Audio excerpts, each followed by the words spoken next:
This is a bittersweet moment for me. I am making the last trip out of here with my stuff. 2 weeks ago, I met with realtors and talked to them about selling this place, got some ideas of what it would list for. And less than 2 weeks later, I'm closing here in 3 days. So it went fast. But if you followed along on the other videos about this cabin, you know that I bought this place in 2008. Built this cabin from the ground up, and now I have a place in Southeast Ohio and property there, so I'm selling this and making the move that direction.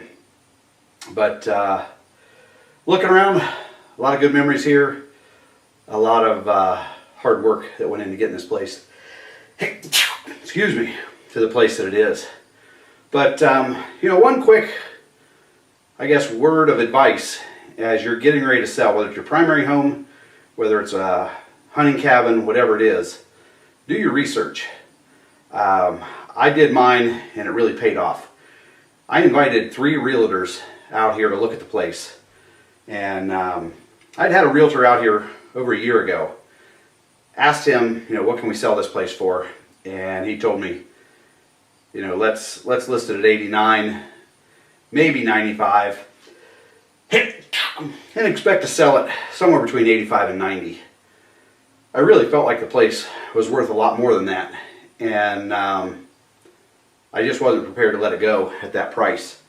So I talked to him about doing some work. At the time, there was no trim on the windows. The carpet wasn't finished wall to wall. The bathroom wasn't finished. There were just a number of things that I felt like when you walked through, it made the place feel a little bit more like a project than a turnkey place you can move into. So I talked to him about that. He advised me to get some of that work done. And I talked about taking some timber off the property. And I didn't want to clear cut it. I wanted to do a very responsible harvest of timber to enhance the deer hunting. And honestly, at that point, I wasn't even certain I would sell. So I didn't want to wipe the place out. I didn't want to turn this into a cabin in the middle of a clear cut. So I worked with a forester, worked with a logger, was really, really conservative in what I took off the property. It's 25 acres, probably 22 of it has timber on it. And did really well in terms of taking some timber. Real happy with the money I put in my pocket from that. Then I hired a contractor to do the work here for me. I was just at a point I knew I wasn't going to get it done with myself. I needed to get things done, and so I hired it done. And it was a local guy, very reasonably priced, that did the work for me. But the end result, I invited the realtors in. And the first realtor I called, I won't name who the realtors are, just a large, very large retailer real estate organization nationwide. And you might have seen their hot air balloons around, I'll give you that tip. And I got a hold of a lady, talked to her, and as I talked to her, I just really didn't feel comfortable that she was used to selling a cabin in the woods off-grid. But I agreed to let her come out and look at it. Well, later that night, she had turned it over to another guy in her office, because the reality was she was not prepared to do this. And he called me up, he talked a little hunting, made me think he might have a little bit more knowledge about it, and I agreed to meet with him. The second person that, well, let me finish with the first guy. So he came out, looks the place over, we talk, he brings out some comps, and he says, I think we list it 89. And I just shook my head. I said, I don't see that. And he asked me what I thought it was worth, and I said, you know, I'd like to ask 120. That's my dream price. But I think 89 is out of the question. And he kind of hemmed and hawed, and well, I'd be comfortable coming up to maybe 105. So we talked, he left, and the next lady came. And the next lady, the reason I picked her, she sold an off-grid cabin about a mile from here. It was 91 acres, 3,000 square foot cabin. It was just a shell. It was not finished. It was well off the road, pretty remote, and she sold it for 185. So I felt like it was somewhat comparable to mine. This place is 25 acres. The cabin itself is only about 450, 500 finished square footage here on the first floor. But it's finished. It's pretty turnkey. So somewhat similar, but not identical. She came out, I was really impressed with her. She did a nice job asking questions, doing the research, told me she would go do a market analysis and come back with a price. And so I agreed, I'd watch for her price and let her know, I need something soon because I'm going to make a decision later today or first thing tomorrow. So the third realtor that came out was the local guy from here in town. He's the guy I met with last year who gave me the 89 to 95 price. He came in, we talked. He really looked around, made a lot of comments about the work that had been done. And that's something, the first two realtors, the first guy, I couldn't tell if he liked the place or not. And I was so unimpressed with him. He looked around, he just didn't say anything that, man, this is a nice place. People are going to buy this. Nothing. He just left here and I thought, not much of a sales call.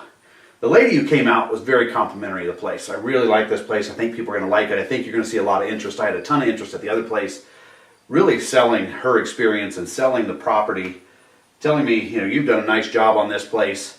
I don't know, I guess that makes you feel good, but it made me think she was looking at it and saw potential here. So the third guy comes out, the local guy, and he walks in and first thing, man, this looks so different from last year. And he sits down and we start talking. And as we talk, he says, I can list this at whatever price you want. He said, if I tell you it'll sell for $150 and it doesn't, you're going to be upset with me. I'm not here to tell you what to sell for. You tell me, what do you want to do? And I put it back on him. I said, you're the pro. I know what I want out of it. I want to know if I'm realistic. And I didn't tell him what the others had said. I didn't want to influence him. I said, you give me a number. I've got a number in my head. And he said, I feel like it's 105 to 115. I said, well, my dream number is 120. And he said, let's do it. And we can always come down. And I really like that attitude. I sell and negotiate for a living. And, I'm just a believer that if you don't ask enough, you're going to leave money on the table. And there's always room to come down. You can always negotiate down. You can't negotiate up. So we talked. He left. I called him a little bit later and I said, hey, let's go at 115. I feel comfortable there. Let's do it. So that was a Sunday. We got it listed Monday. And I forget if Tuesday the calls started coming in. I think it was on the market Tuesday. Wednesday the showing started. And I mean, it was showing after showing. We had 5 showings that day. By 4 o'clock, we had 3 offers. The first offer came in at 115, asking price, conventional loan, all the appraisals, inspections, that whole deal. Second one came in very shortly after, 120, no inspections, nothing. The only thing he wanted inspected was the septic system. And said he could pay cash, but was still trying to figure out exactly how he wanted to do it. But primarily a cash buyer. So that was a good sign. And I was ready to take that offer. The third person was coming in at 4:30. That person came back with an offer right away at 115, no inspections, cash. I'll close as soon as the deed is ready. So that was tempting. But the 120, I talked to the realtor. I said, is there any reason to select that 115 versus the 120? And he said no. So now the kicker. Nobody had really put their, I guess before the third one came over, the first 2 had not put their offers in writing. So I told the realtor, I said, I want them in writing. And I said, this is a transaction. You've made an offer. When I accept it, we got a contract. So get these in writing. Well, they came in writing. And the first offer came in, it was in writing, signed, everything was good. Second offer came in, and this was the 115, this was the 120 offer. All the details, but he hadn't signed it. And he was out of town, and they're like, well, we'll get him to sign it. Well, then the third offer comes in, and it's a verbal. Because they knew we already had 2 offers, and so they didn't take the time to write it up. So I told them, let's take the 120. So they contacted the guy about 7 o'clock in the evening. I was expecting a contract later that night. Didn't get it. Next morning I get a call from the realtor. Hey, contract's coming. It's going to be signed. We're good to go. Contract comes into the realtor, and whatever they'd done to scan it, it was not legible. And the one thing that guy wanted was he wanted to come tour the property with me. Because it was off-grid, he wanted to understand how everything worked, and I was good with that. Well, I told the realtor, have the guy call me. We'll make arrangements to do it this weekend and knock that out. Well, he called me right away before I had the written offer, and we got talking about some stuff. And as we're talking, I said, well, I assume you know there's no hot water. No, I didn't know that. I said, well, yeah, there's no hot water. I just got the bathrooms done. I never had a need for it, and I never got it in. And he just made a comment about, well, I'm sure we can work out a deal on that. And I thought, we've already got a deal. We're done negotiating. And I'm willing to be a little flexible, but we're done negotiating. This negotiation's over when I accepted. So I hung up with him. I called my realtor and I said, I'm not meeting that guy until I have a written offer.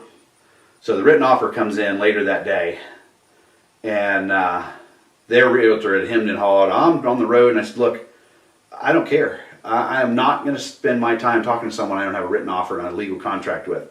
So it comes in, and what do you know? He's added contingencies to it. He wants an inspection of the water to make sure it's drinkable. I don't know if it is or not. I've never had it tested. I've used it to cook. I used it to clean, but I bring bottled water, so it wasn't a big deal to me. And he wanted hot water installed, and I just didn't want to deal with it. I didn't want to have the plumber deal with it, so I went back to him and said, either remove the contingencies or I'm not going to accept the offer. The guy didn't want to, so I moved on to the second offer at the $115,000. $5,000. It might seem like it's worth the hassle, but at the point, I just felt like this guy thought we were still negotiating, and the whole reason I took his offer was no inspections, no hassles, nothing, and I didn't want to get into that.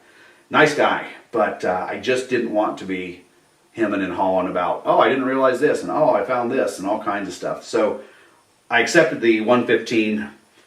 They want to close this coming Wednesday, so it will have been 2.5 weeks, basically 2 weeks since he saw the place. So it has moved fast, full price offer, cash offer. Really excited to get this thing closed. So that's my story, but the root of what I'm saying is, when you talk to realtors, make sure you've got a realtor that knows what they're doing, that knows how to sell the type of property you have. Selling a piece of hunting property, recreational property, getaway property is not the same as selling a house in a subdivision.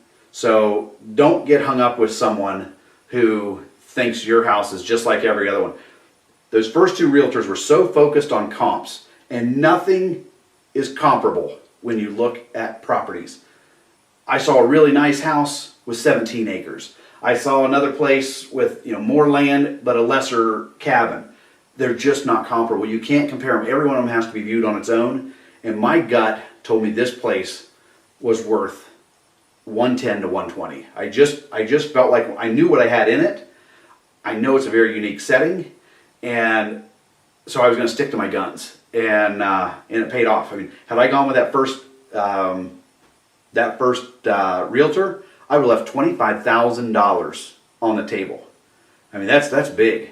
Think about that on a $200,000 piece of property or $300,000 property. If you leave over 20% of the value on the table because you've got a realtor who doesn't know the market and doesn't know what they're doing, it's a lot of money. So highly recommend talk to multiple realtors. And this is one of your biggest transactions you'll ever make. So don't be afraid to ask questions about how they're going to market your property, what they're going to do, and how they're going to maximize what you get out of it, because you've got one opportunity to sell it. So that's my advice. So back to moving out of here. I got all my stuff packed up. I'm going to throw the drone up real quick. I want to give you a view of this place because I think it is just a really cool, unique setting. And I'll talk you through it real quick. This is the view from the edge of the woods. So, well, first let me give you a view from the house. So as you look out the front yard, it's just got this really nice front yard that goes out to the woods and drops off the point. Beautiful view. And then if we go out to the point and look back, you can see the setting that when you're at the cabin looking out the windows, you've got this gorgeous lawn. I used to have a feeder out at the edge of the woods, and the deer, the turkeys were out there all the time. Just absolutely amazing view. So secluded, so nice. Really hard to walk away from this place. But when I bought my place in Southern Ohio, all my reservations about selling this went away. And that's when I knew it was the right decision. That, as much as I have invested here, as much as I've spent 40 years coming down here to West Virginia to deer hunt, and I'll still be able to come hunt. I just won't have my own place.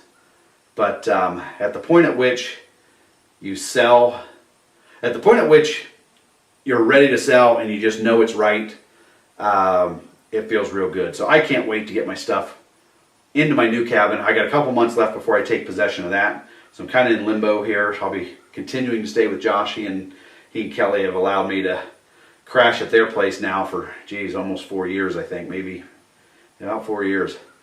So, yeah, very grateful to them that I've got that place, and can't wait for the adventure there. So, with that, I guess a goodbye to this place. Lots of memories. I hope the next people enjoy it as much as I do. I know when I bought it, that's what the guy said. I hope you enjoy this as much as my family did.